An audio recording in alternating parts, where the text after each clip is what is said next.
Okay mga ka-drafter, ngayon ay magde-demo ako kung paano gamitin yung mga iba't ibang klase ng dimensions sa AutoCAD.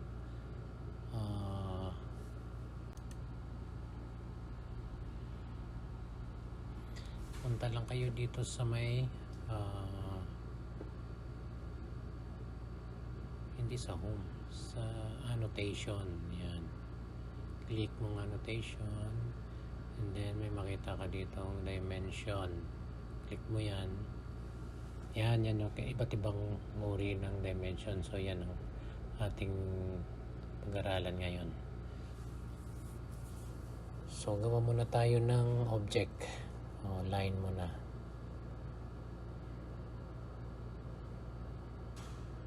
Sample lang yan. So linear, and then click mo yung first point, then second point. Medyo maliit ang ating dimension, so adjust natin para makita natin, para mas klaro. So punta ka lang dito sa may maliit na arrow na to, click mo lang, lalabas na yung dialog box, then modify na lang natin yan. Tapos punta tayo sa fit. Okay na yung text. So lagyan natin siguro mga 10, approximate 10, then okay, then close. Yan, medyo nakikita na siya.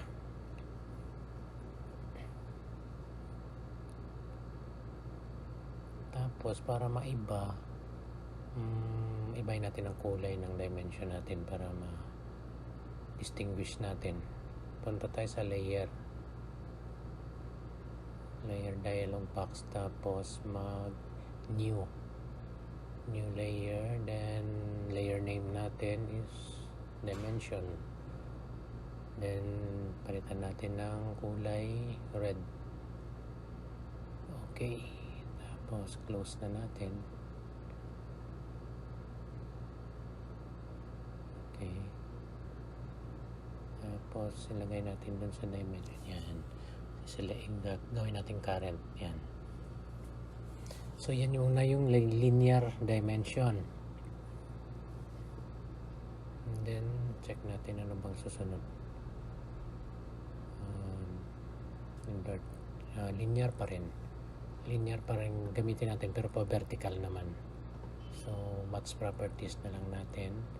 So linear na patayo. Yan. Okay.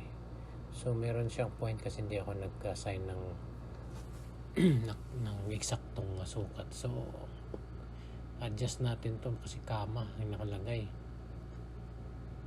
So sa rotation, sa ano na lang, type na lang tayo D.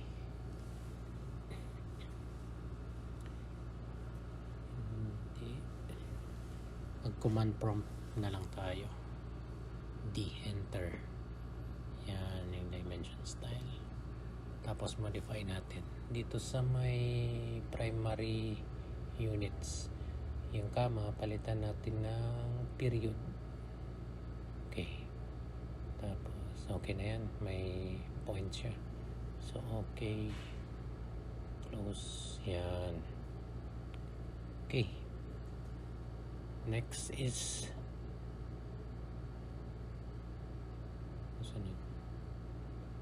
rotation. Check natin na susunod ang align. So itong align na to yung naka-diagonal. So ortho match properties natin. So gamit tayo ng aligned, first point, then second point, and then click yan sa ibang direction naman. Match properties na lang natin para ma-distinguish natin yung kulay. So align, yan, okay. Okay, then next is angular. So drawing muna tayo ng object na may angle.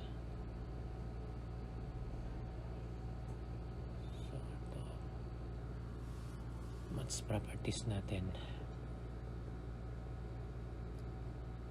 Okay, angular, click mo yung unang line, second line, yan. So wala siyang whole number siya.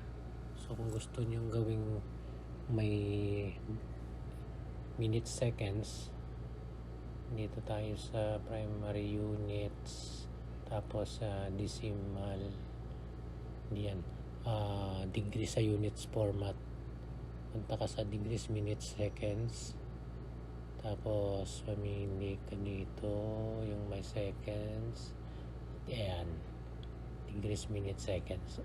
Okay, yan, okay na, sakto na yan. Then next is arc length. Okay, magme-measure tayo ngayon ng arc length. Ganito pang draw muna tayo ng arc. Okay, maths properties natin. Command MA lang. Tapos arc length, click mo lang yung object. Yung arc. Yan. Yan yung length ng arc. Pag tingnan natin sa properties, tama, parehas yan. Ayan. Yung length, yan, arc length, yan, 1658.26, kasi 3 decimal places yan eh. So sa ating dimension, dalawa lang, so maths pa rin. Excuse me. Then next is the radius. So draw muna tayo ng pwede ng arc, ito na lang yung gamitin natin. Yan, radius.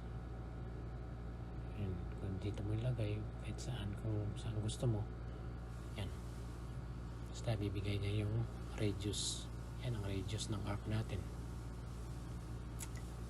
Next is the diameter. So drawing muna tayo ng circle para meron diameter.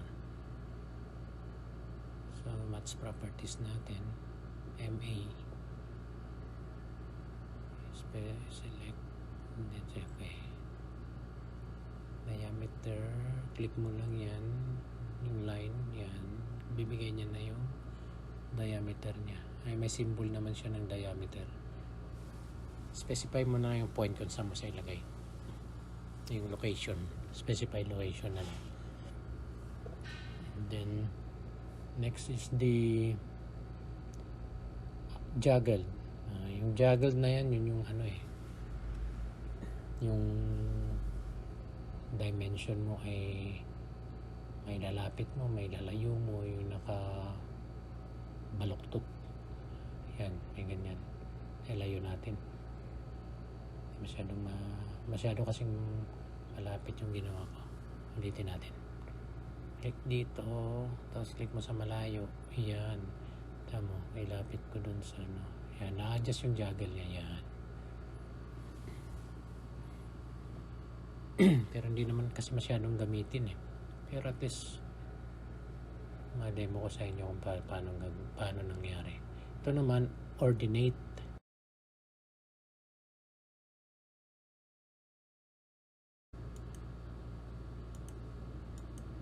Gamit tayo ng point. Okay, point na malit masyado. Adjust natin dito sa home muna tayo. Home, utilities, and then point style. Kasi baguhin natin yan. So punta tayo sa annotation, click mo yung ordinate, tapos click mo yung point. Yan, pag dito mo nilagay sa horizontal line, yan yung magiging y ordinate niya. Pag pataas naman ay magiging, yun ang nagiging x.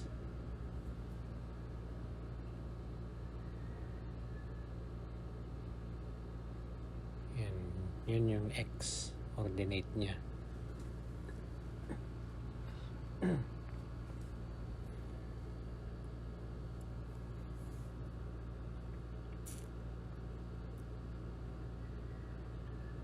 So yun lang. Yan, X and Y. So yan kung paano mo siya lagyan ng dimension dyan or ordinate.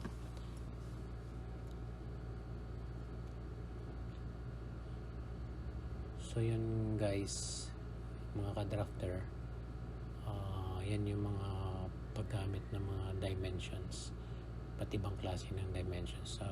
Dito meron pa pala tayo itong quick at saka yung continuous, so at saka base.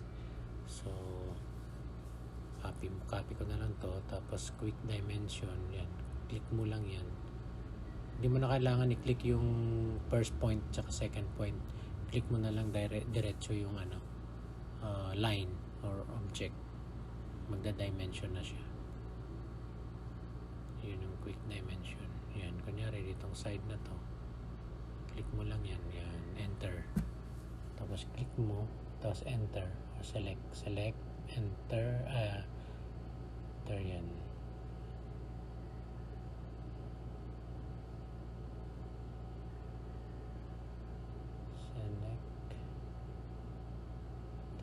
Tapos pick. Okay.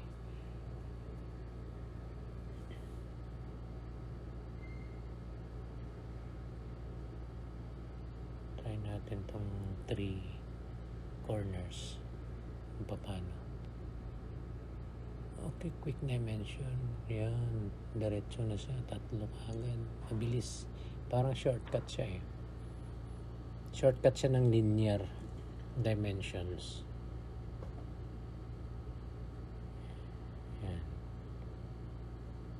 Nagsama na yung dimension pero kasi hindi magkasya, pero na-adjust naman yan sa dimension style.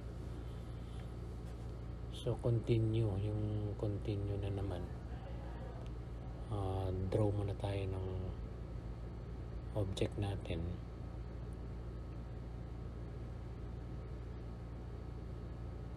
Tayo ng reference, orthoon, approximate lang na spaces. Yan.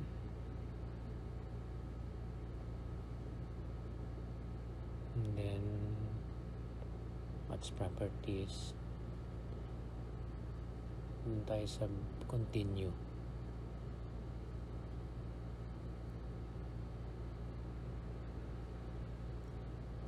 Linear muna kasi yun yung magiging basis niya sa pagko-continue. Yan, dun siya mag-start. Yan. Okay. So gawa ka muna ng base na linear dimension. Kung saan ka nag-stop, dun siya mag-start ng continue. Tapos baseline. Yung baseline naman, copy na lang natin to. Baseline naman, kung saan ka mag-start ng point ng first pick point mo, yun yung pagbabasihan niya. Maliit. Yan, sa linear, dyan ng first point mo. So dyan magbabase, dyan siya mag-start palagi. So baseline dimension, yan. Click mo yung second point, tapos continue mo dun sa next point. Yan, dun siya nag-start sa may first point mo. Yan. Yung sa continue naman, dun siya nag-start sa last point, sa second point mo palagi. Yan. So yan lahat ang